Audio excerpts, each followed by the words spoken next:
people act as if there's some sort of equivalence. I mean, remember, we're a consumer country.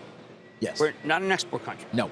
And people keep confusing that, and I think it's one of the reasons why people don't understand why the market goes higher. Because if 2/3 of the economy is strong and only 1/3 may be in question, the 2/3 are going to trump it. That's true. Although, I wonder, all of this being done, of course, because of jobs. I thought there was an interesting juxtaposition on our air yesterday, Jim, where we had Jackie DeAngelis at an aluminum smelter where Commerce Secretary Ross was applauding the fact that they're adding jobs. Yep. And then at the same time, Kate Rogers was at a company that makes beer kegs that was cutting employees because they're getting undercut by the Chinese because the cost of the metal has gone up. Yeah, look, I felt the whole narrative is very confused because, I think steel very strongly is an industry that still has the possibility of returning to some degree of glory. And why is Nucor down? Nucor's been down endlessly. There's a piece this morning, Credit Suisse, questioning about the whole complex. Nucor's was 68 when we announced the tariffs. It's a 62. It's been one of the more disappointing stocks. I mean, if you had given me any name that I might have said, okay, here's a simple, straight-ahead beneficiary of tariffs on imported steel. And last quarter was an excellent quarter without the benefit of the tariffs, and it just seems it is counterintuitive.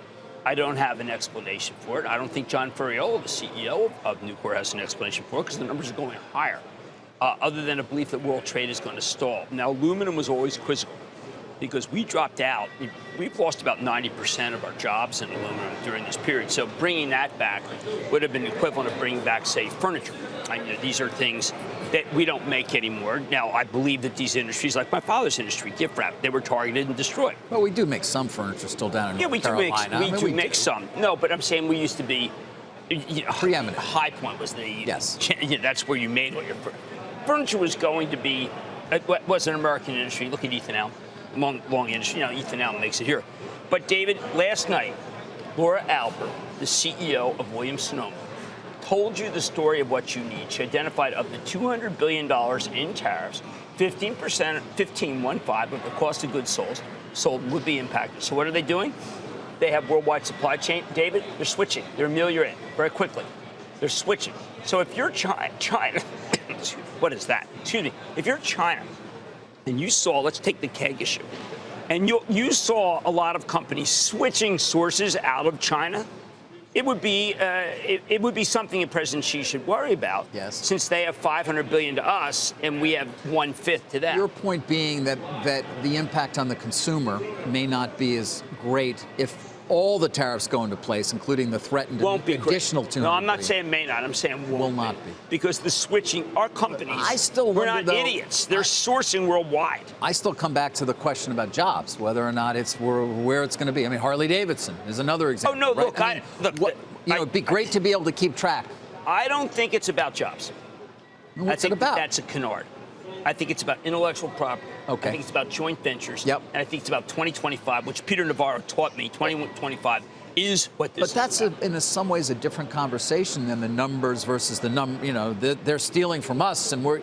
Well, we're hoping that they will. I'm talking about that they're taking money from us in the sense of just looking at the numbers. Right. It's not trade balance. The conversation should be right. We stupidly talk about trade balance because it's very easy, not a complicated story. Very easy. We can just go from one mill to another, one place in the country where slacks cost more.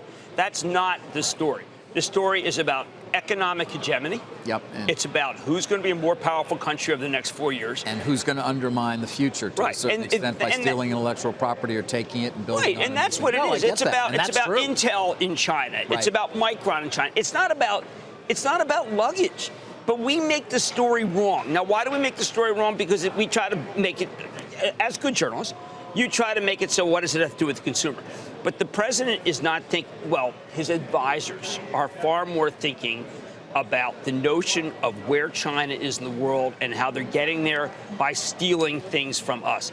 And you know what, David? It's perfectly true. It's both a left wing and a right wing. Oh, no. I mean, Elizabeth Warren would tell you that. I interviewed Elizabeth Warren. Jim, there's no shortage of people who will tell you that we're doing what should have been done some time ago, and that we are finally at least trying to. On the left and on the right. Yes. When I knew Peter Navarro, I thought he was a left. Now, whether or not this ends up in a place that is beneficial for the U.S. is still unclear, or what the win really looks like, or whether there is a deal to even be made, I think, is still unclear. But Elizabeth Warren says something very interesting to me. She's talking about the interests selling out America.